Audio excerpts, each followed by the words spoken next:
I'd like to gavel in our specially scheduled meeting for January the 14th, 2014. If you'd all please stand and join us in the Pledge of Allegiance. I pledge allegiance to the flag of the United States of America and to the republic for which it stands, one nation, under God, indivisible, with liberty and justice for all. Roll call, please. Alderman Harper. Here. Alderman Nguyen. Here. Alderman Robertson. Here. Alderman Kramer. Present. Alderman Toohey. Here. Alderman Leahy. Here. Alderwoman Manister. Present. Alderwoman Saunders. Here. Thank you. This is a special meeting scheduled for an executive session, so if I could have a motion to go into executive session. So moved. And second. Second, Your Honor. We had a first and second to go into executive session. Roll call, please. Excuse me, point of order. What? Don't we have to declare what the reasoning is? Contract and negotiations and employee issues. Thank you, Your Honor. Alderman Harper. No. Alderman Nguyen. Yes. Alderman Robertson. Yes. Alderman Kramer. Yes. Alderman Toohey. Yes. Alderman Leahy. Yes. Alderwoman Manister. No. Alderwoman Saunders. No. And I want to specify, I have my hand up, but you're supposed to give a reason not to go in. But I believe, I'm not certain what terms, but I believe that the contract can be discussed in open session because there's nothing that I know of within that is privileged. I just want that for the record. Okay. We have motion to go in executive session passed, so we will meet upstairs in the for the executive session, and we'll be back down here at 7 o'clock. Sir, as the taxpayers that are paying for this contract, we have a right to hear this. No, you don't.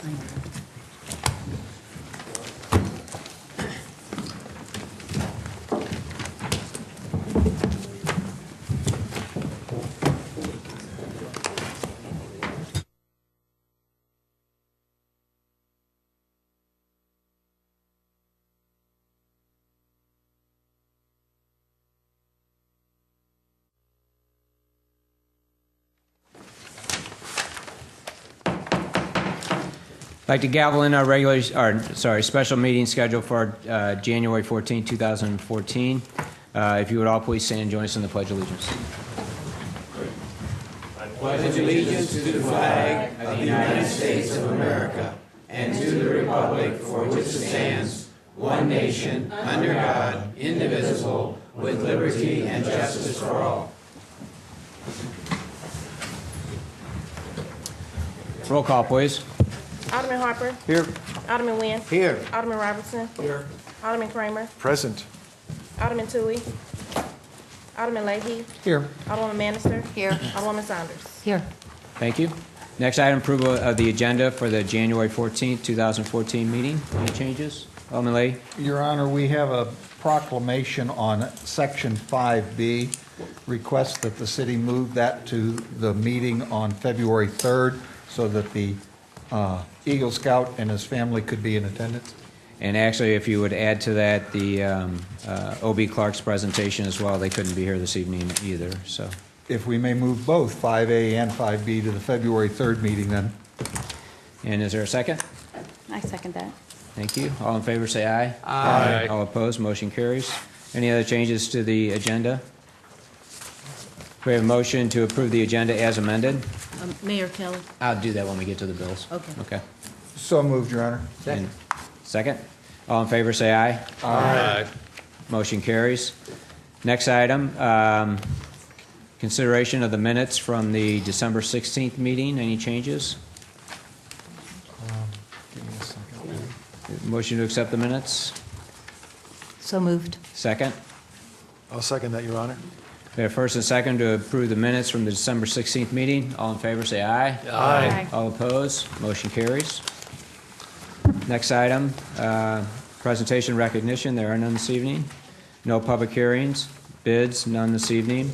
Next item is if any person present would like to address the Board of Aldermen, please come forward and give us your name and address. Before I open that up to the public, I know a lot of residents and also staff are present tonight, and I would just like to give you an update on where the city is and with respect to considering ECDC as joining the dispatch center. The city of Brentwood did receive a proposal from ECDC to provide those services for the city. This was the first time the board had to get together and review and hear about the process, the services that they can provide us for the city of Brentwood. And at this time, no decision has been made or will be made this evening. We will probably have at least a meeting or two more before decisions even made whether we would move forward or just continue on our own. And so that's the process we're going through. I think we owe it to the residents. When something is submitted to the city of this nature, we have an obligation to review that proposal. I can tell you that, and I feel that I speak for the entire board, that we will not move forward. This is not a money issue. This is an issue of how we can provide the best service for not only the residents of the city of Brentwood, but also our public safety employees. And so as we move forward, those are the things that we have to be assured of before we make any decision with respect to the dispatch center. So again, that's a process we're in. I do believe, as I already stated, we have an obligation to review something like that when it's presented to us as a Board of Aldermen. So now I will open up to the public. If anybody would like to address the board, please come forward and give us your name and address.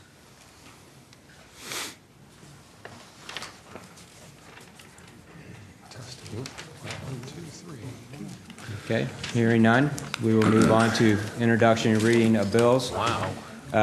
If I can ask for bill number 5825, it would be placed on hold, please. The applicant actually has to take something back to P&Z for some additional signage, and so they asked that we place that bill on hold.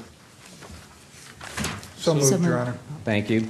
This is to place bill number 5825, if I said that right before, yep. 25 on hold. All in favor say aye. Aye. All opposed, motion carries. If I could have a motion for first and second readings of bills number 5796, 5826. First and second readings only. So moved, Your Honor. Second, Your Honor. Thank you. All in favor of first and second reading say aye. Aye. All opposed, motion carries. First reading of bill number 5796. Your Honor, is 5796 needs to be Oh, I'm removed sorry. from hold. Where that's, okay, that's remaining on hold. Thank you. Is it? It is, right here. yes. It says it's still on hold. Yeah, we would have to make a motion, so we would leave it. Okay.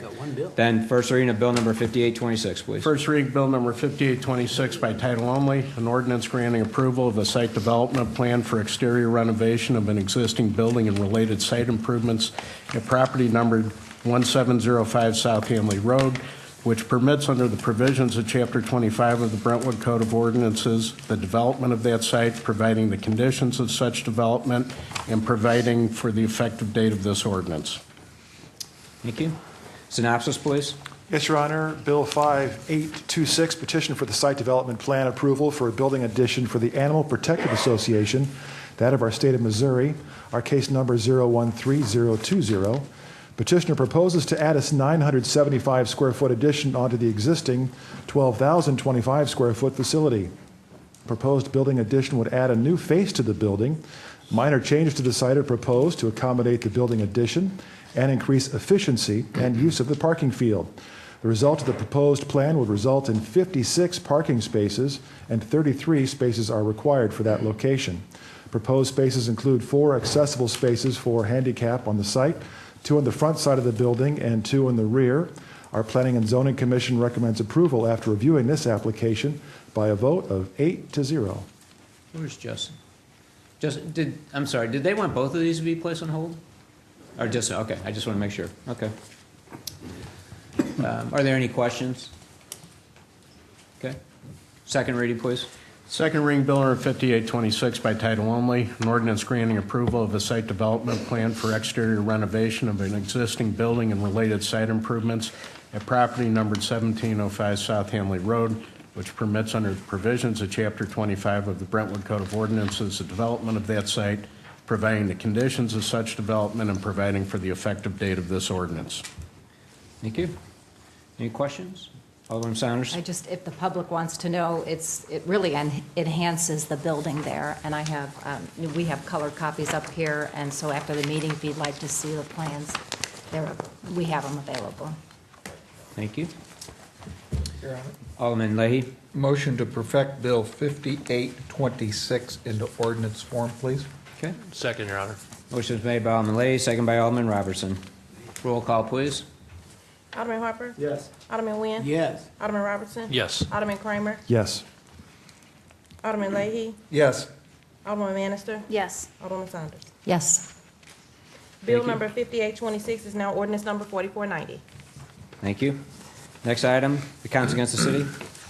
Yes, Your Honor, we have a warrant list in the amount of $129,452.67.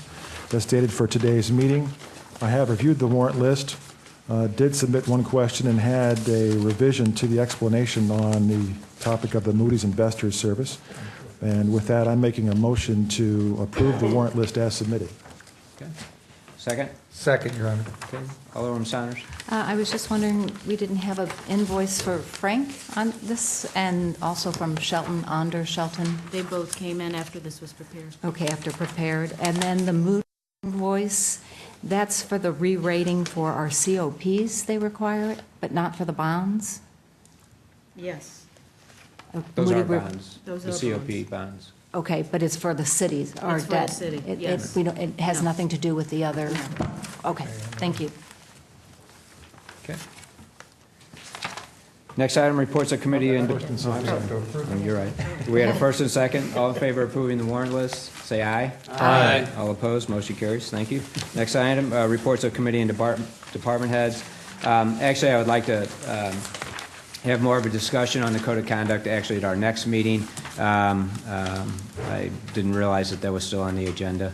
Under the mayor's report, I would like to say that the city has had some good news. We hope to be official shortly, but the Brentwood Square TIF with the reserve account and the expected sales over the Christmas holidays will probably be ahead of schedule, and they may be calling those bonds as shortly. At the end of this month. At the end of next this, month. at the end of, well, February. before the end of February. Which is, again, great for the city. Again, being ahead of schedule by about 6 months even on our analysis part. So that's good news. So we'll get official word on that very shortly. The other thing that I would just like to mention, I know I say this often, but the state legislature is back in session. I hope that everybody will pay attention to a lot of the bills and things that are going on at the state level that really affect the local municipalities. It's very important that when we see those things happening, we stay in touch with those legislators and let them know our opinions when it's going to affect the ability for communities like ours to operate. Public safety? No report. Public Works Committee? Excuse me. I'm sorry. We have a meeting on Thursday at 5:30. Okay, thank you. Public Works Committee? No report, Your Honor. Director of Planning, do you have anything? No report. Thank you. Ways and Means Committee? Yes, Your Honor, we have a meeting here in Chambers tomorrow at 5:30. Great. City Attorney? No report, Your Honor. Thank you. City Clerk Administrator? No report, Your Honor. Excise Commissioner? Nothing. Library? No report. Municipal League? Well, I would like to remind everybody that next month will be the Missouri Municipal League legislative session in Jeff City. If you'd like to attend, it's a great opportunity, again, to meet with our legislators, but also meet with other elected officials from around the state. So if you'd like to attend, staff would be more than happy to make those arrangements for you. And I would actually, it's great to have a good contingency and would encourage everybody that can, please do that. So Historical Society? No report there, but I would like to say off that subject that I really appreciated all that they did with the streets during this last snow and storm. And I got to do something I always like to do, and that's go down there and look at the lights down on the berm when they're on. One of my highlights. Well, the snow was good for something, Lee. How's that? It looked pretty with white lights in the snow. Thank you. No closed session after the meeting. Any unfinished business? Alderman Saunders? If I could just ask again, the code of conduct, if I could get the municipalities, you said you assembled this from other municipalities' code of conduct, and if I could get copies of that. Well, you can go out and get them yourself. Creve Coeur, I believe Rock Hill.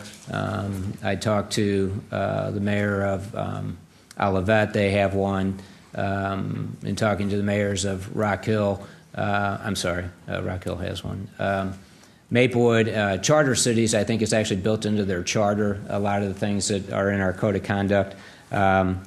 So, I mean, you just do the research like I did in order to put that together. So. Okay, well, I did call Webster Groves, and they didn't have one. It's just basically conflict of interest, that kind of thing that you would find more in a charter. Clayton, I've left a message for. Kirkwood, no code of conduct. Same thing, just executive session and conflict, interest of conflict documents. And I also, we have a handbook that we're given when we become aldermen, and in here we have a policy regarding behavior. Let me see if I can find this right here, I'm sorry.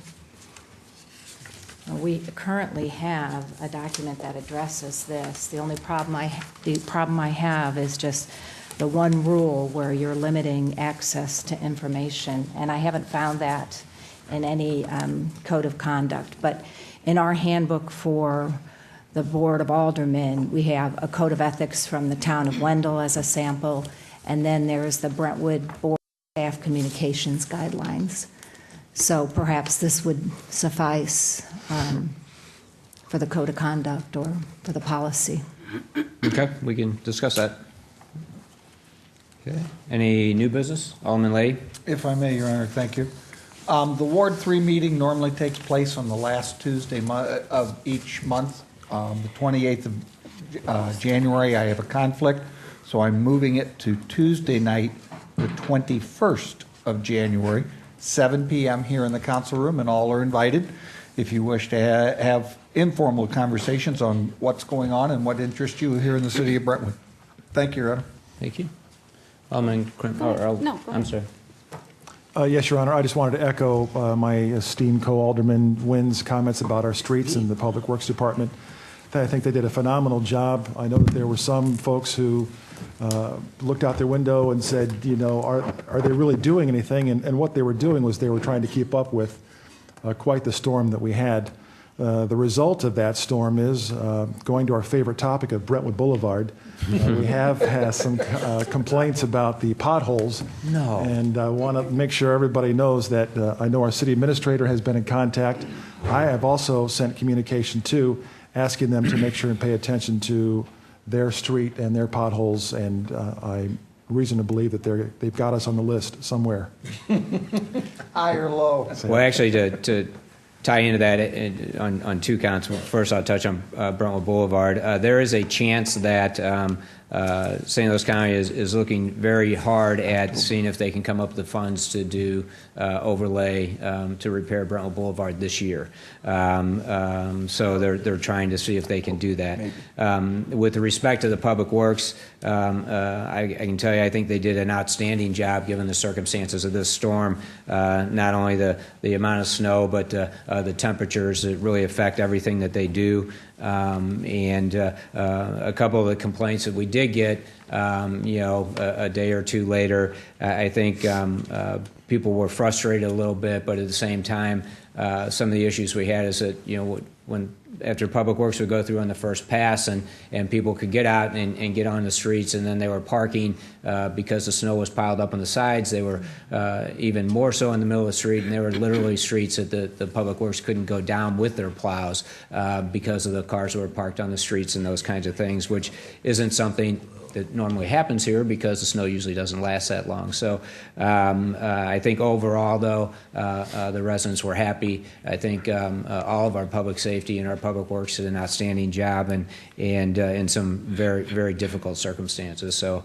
I greatly appreciate what they did for the city. So Cindy, did you have a... Yeah, I would just like to address the findings of the Missouri Ethics Commission regarding the negative campaign material that was distributed during the April 2012 municipal election, specifically targeting Maureen Saunders.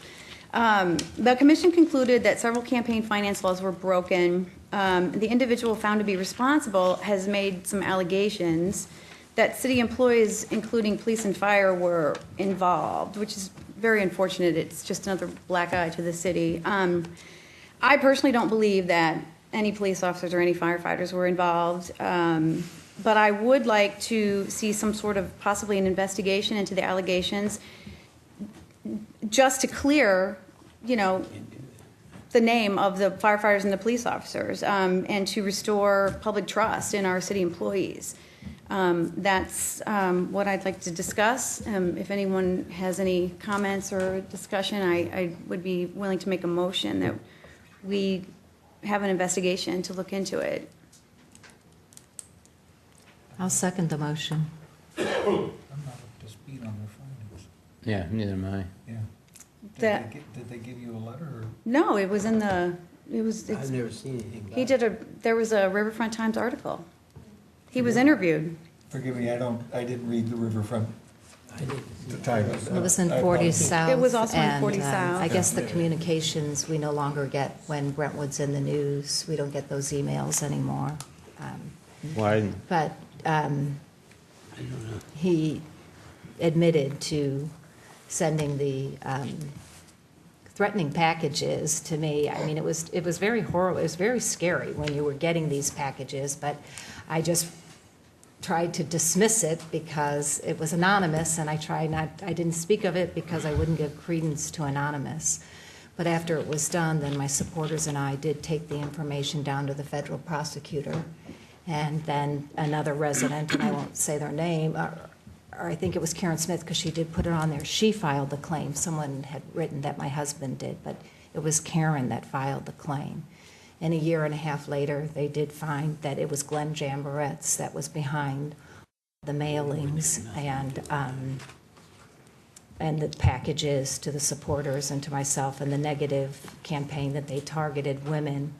And even after getting fined and put on probation, he still continued to say that I was bipolar, written up for belligerent terrorism, and that I petulantly stomped my feet.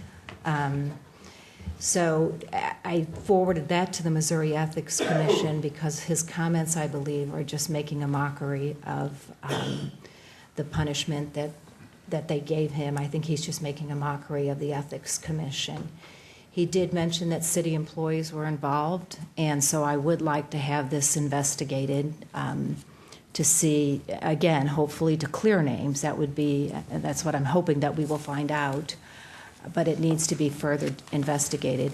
And within that Ethics Commission, they also did say that the city hired Glenn Jamboretz to do some advertising. The amount says $11,000 in the article, at $200 an hour for consulting marketing for us, but we didn't go out to bid for his services. And the warrant list has that dollar amount higher, so I'm not certain how they arrived at the dollar amount. So I do think that it warrants an investigation, and I am glad that Karen Smith pursued this and that we did turn this stuff in, because this kind of threatening to keep people from not running or to speaking up just because they disagree with maybe what's currently going on, it needs to stop.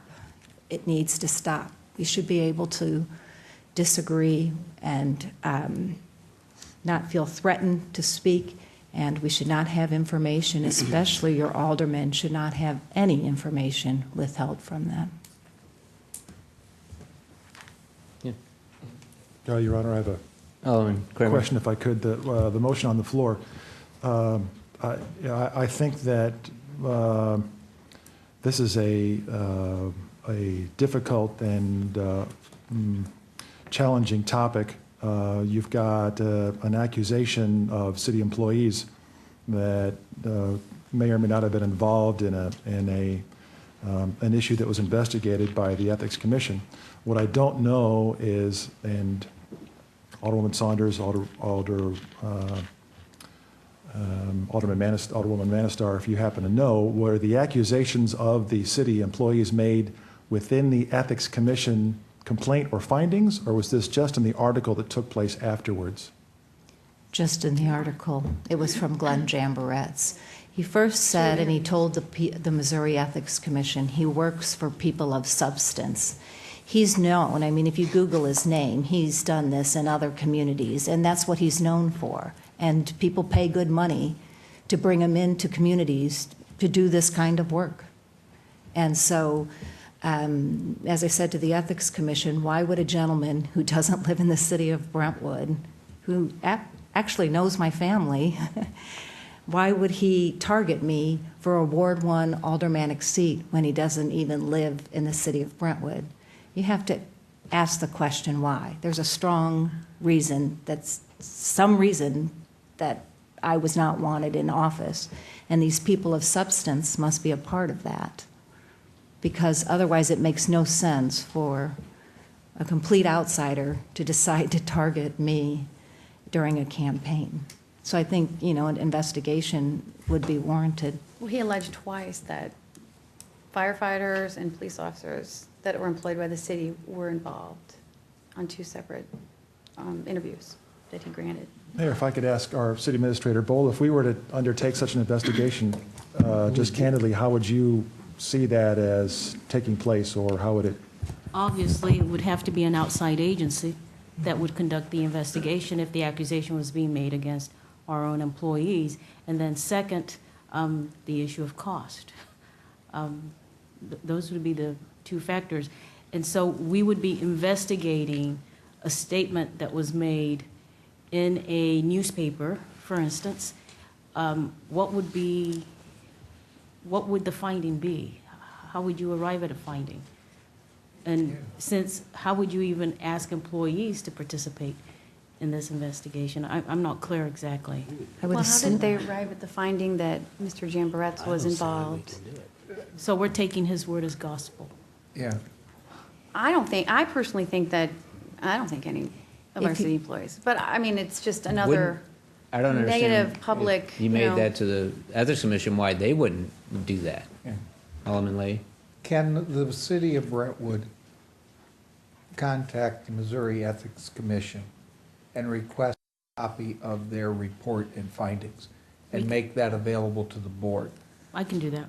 I don't think that quickly jumping into investigating all of our employees to figure out if they did or didn't do something without at least some basis to work from, I think that's unfortunately unfair to your employees, and at the same token, it's a witch hunt without having at least some evidence of working towards it. So, I mean, do I interview all 127 employees and decide yay or nay, and somebody says they did or didn't, and hope that that's the end of the investigation? Or to what extent do I have to work up? And the employee handbook, I think if we went into this arrangement, would handcuff us as to where we're going without something supportive. It may not be a criminal offense, but clearly we think It's it was in behavior bad offense. taste. Yeah. So then would we ask them to submit to a lie detector? How do we Yeah. go about ensuring everyone's being honest? Can we at least request, I'll make a motion that the board requests the Missouri Ethics Commission if they would provide copies of their findings for us to at least We work. still have a motion. There's a I'm sorry, motion. motion on first, yes. Okay. Well, I still have. But, Oh, okay, I just wanted to make sure I was called on. Again, there's a pattern here.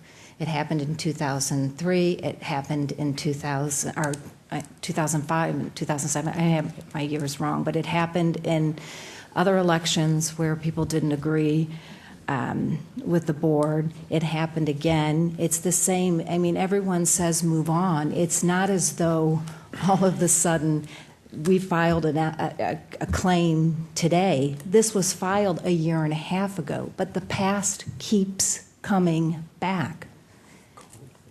It's very evident that there was wrongdoing in the past, and it keeps coming back.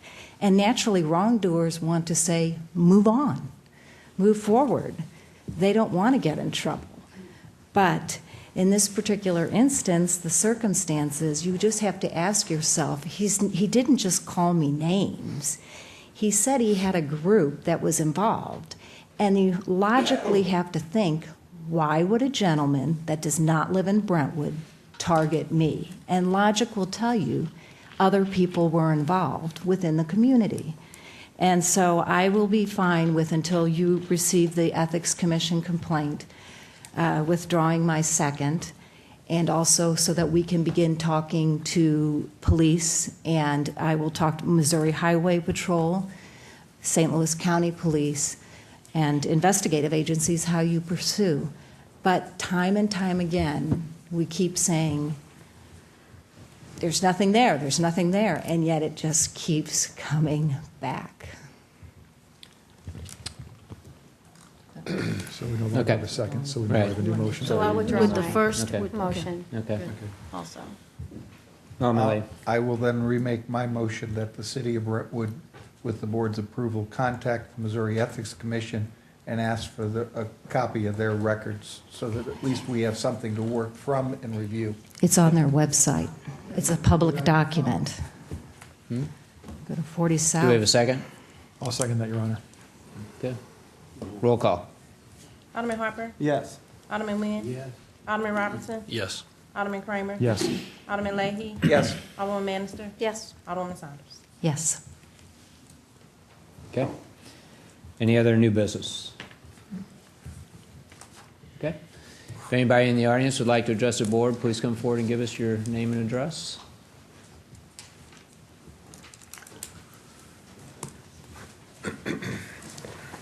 Susan Ryan, Pine Avenue. Someone asked me if I was coming to the meeting this evening, and I said, sent them an email. And I said one area that was up for discussion is the proposal for the mayor's, that the mayor brought forth on the code of conduct. I had too much coffee. I told them that I had submitted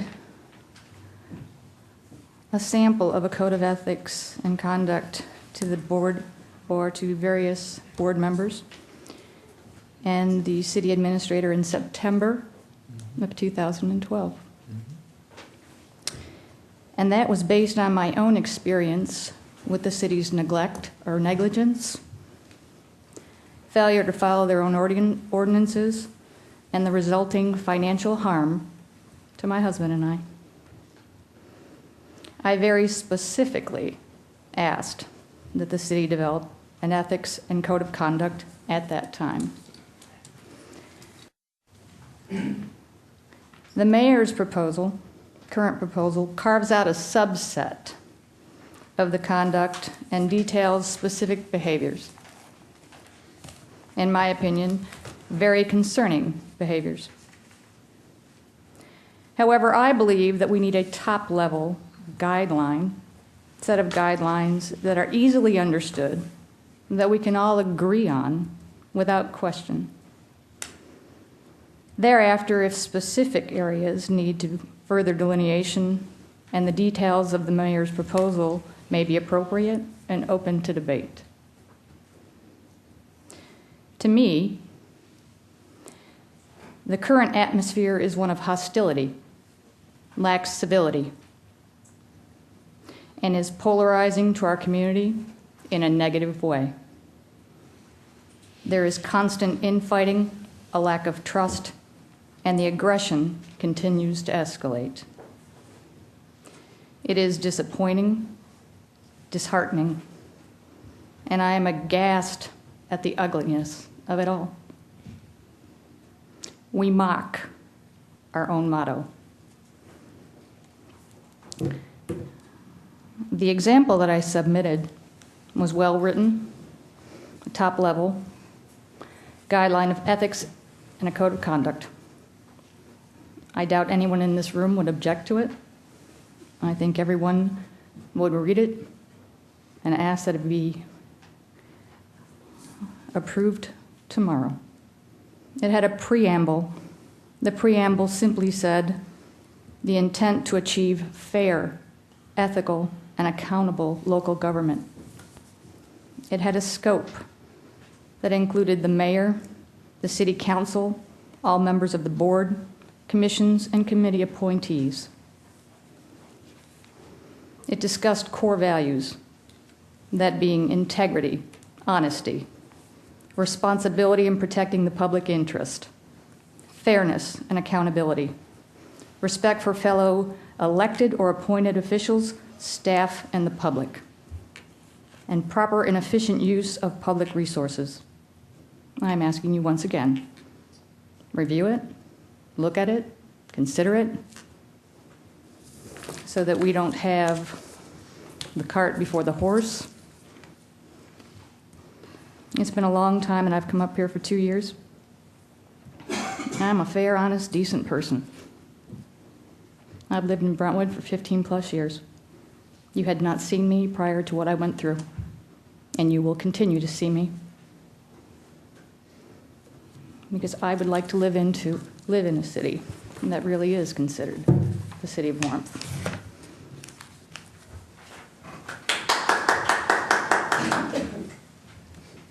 Hi, Todd Ingersoll. I live at 2224 St. Clair Avenue. I was just reading into some of the articles Maureen referenced and found out that the city contracted with Glenn Jamboretz in 2011 and paid him $12,000 as a media consultant. I would just like to know if the city or any other person on the board thinks that the $12,000 was worth spending, and what they think we got out of the $12,000, and if the city plans to contract with Glenn Jamboretz again. Thank you.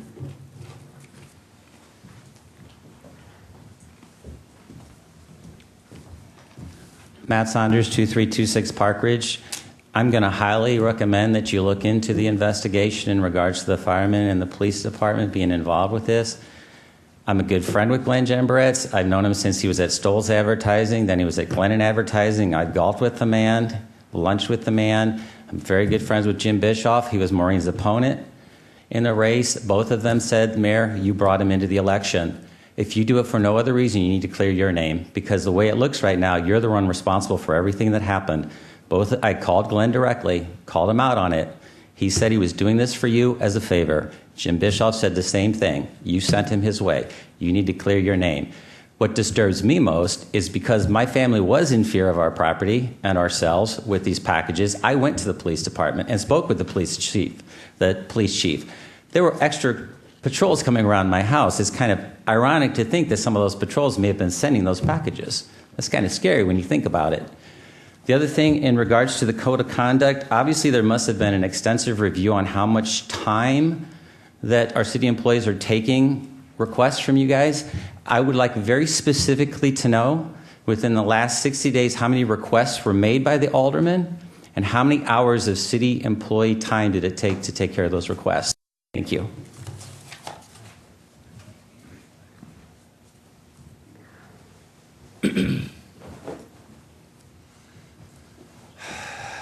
Richard Klockner, 2850 Lawndale.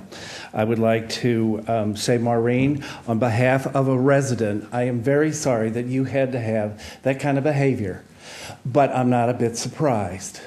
And that is a strong comment regarding some of the behavior from the city administrators. And if I could prove it, I would. I would like the investigation to go forward, please. You can investigate all sorts of other things. I think it ought to be investigated as well. And please push on.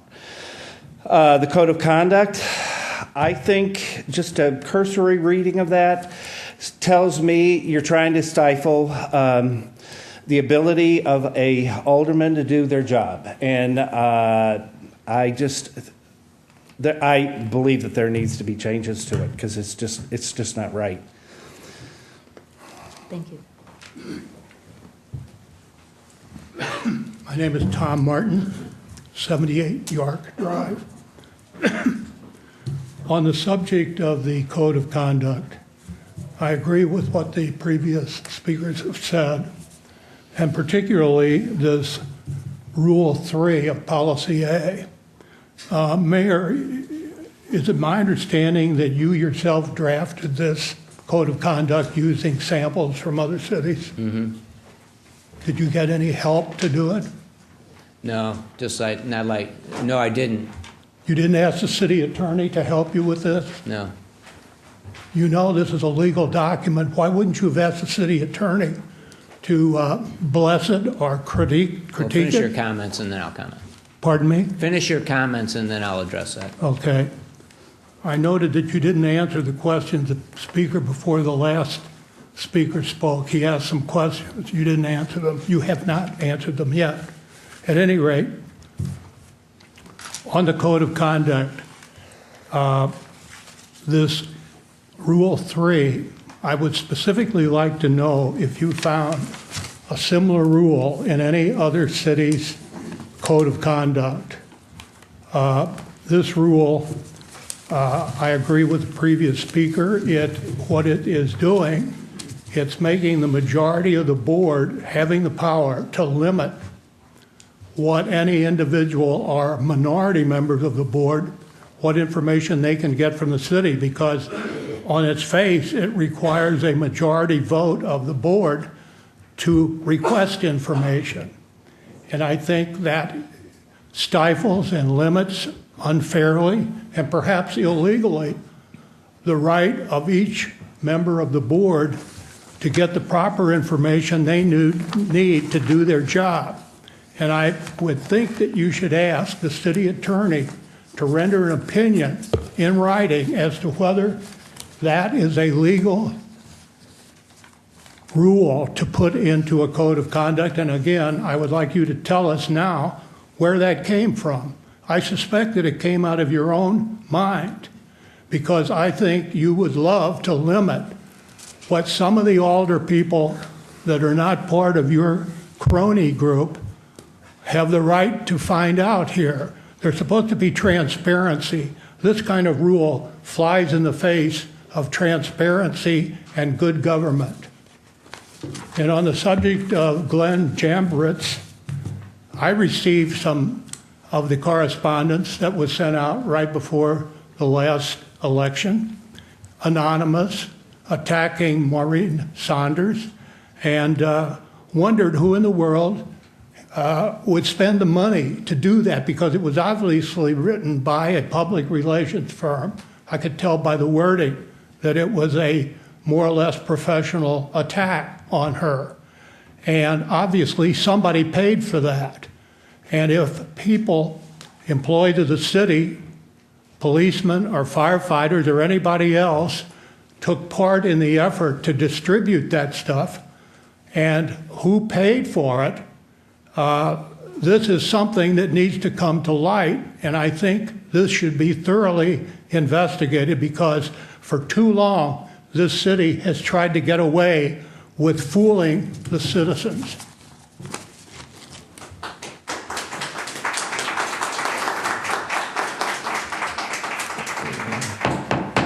Okay, we'll close public comment. I'll try to address a couple of those items.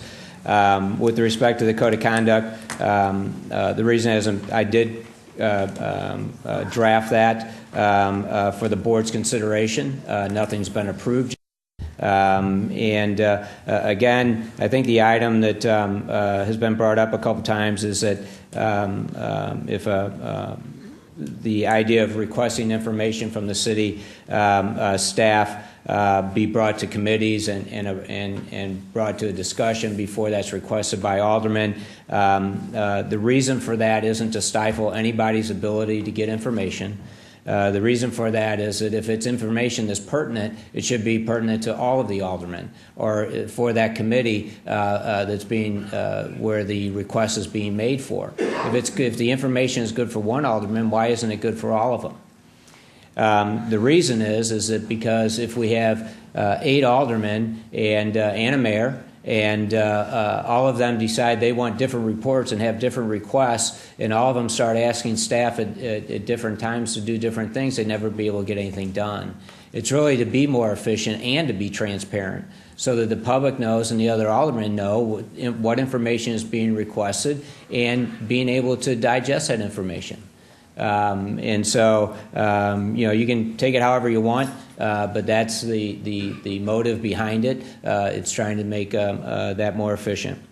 If the board doesn't want to put it in there, they don't have to put it in there. Okay?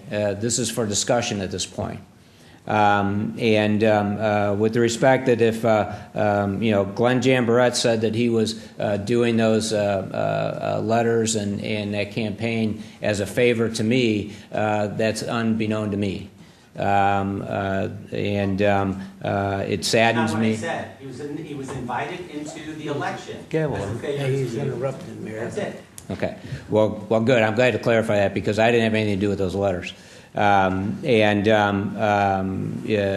is true. And I thought he was going to help Jim with scheduling his campaign and doing some fundraising. And really, that was the last comment I had on that. I will tell you that there is no way in my mind that I would think that Jim Bischoff would have had anything to do with that. And to tell you is also whether you want to believe it or not, everybody has their opinions, but I had nothing to do with it. I've been the target of some of those things in the past as well. If you're an elected official for as long as I've been an elected official, believe me, I've gotten my share of letters in the mail and threats to my kids and those kinds of things. And it is very disheartening. And to think that I would do that to somebody else and that people would think that I would do that to something else really hurts me. And I had nothing to do with it, period. And if I would have known, I would have stopped it. So, with that, I think I addressed a couple of things, it is frustrating when those things happen. And, sometimes it's what we pay to be a public servant. So, anyway. Okay, Alderman Saunders. As far as the code of conduct, the thing is I send my request by emails, or in this instance, I went to sit down with BOLA as instructed by Ways and Means Committee, and I was asking for a copy of an invoice, just no report, no generation of work. I just was happy to even sit in the conference room and look at them. But all of my emails, BOLA shares with the entire board. So everything that I ask for is already being shared with the board. I'm an accountant and I ask different questions, but I want to stress that the Board of Aldermen and our questions serve as an internal control. I saw the warrant list. We hired an attorney. I knew what we engaged them for. I felt that the amount looked excessive. I wanted to see the invoice. The first thing is I just wanted an answer, and hopefully that's the end of it. I had the invoice back. If there is a mistake, we correct a human error. You're not looking for fraud or misrepresentation. That's 1% that happens, but you don't know who's going to commit fraud and who's not. I mean, who hasn't been? People have had it, Gene Dell, in their own family. You never know, and that's why the controls are there, so that you don't have to make judgments about people. You look at the work and you ask the questions, and naturally, my questions are going to be different than perhaps Alderman Robertson, who's in construction, and he may have more detailed questions about the contracts that come up related to that industry. But still, they're just questions, and if I have to wait to go to the board, a vote of the board to receive documents, I mean, I don't know if I'll ever get them. I mean, right now I'm jumping through hoops. I have to keep emailing back. At first it's when I asked for the invoice, then the mayor wrote back and said, we're going to have to get a vote of the board. And you said you were going to introduce the code of conduct. And then just last week, I called BOLA and got the information. It hadn't been sent to me yet. So I just wanted to, that's not written in a manner that doesn't stifle information. Now, maybe you didn't mean it to be written that way, but to wait to go to a vote. I mean, any information I can request, I am fine that Bola shares it with the entire board, and that's what she does right now. Okay. Motion to adjourn? So moved. And second? Second. All in favor, say aye. Aye. All opposed, motion carries.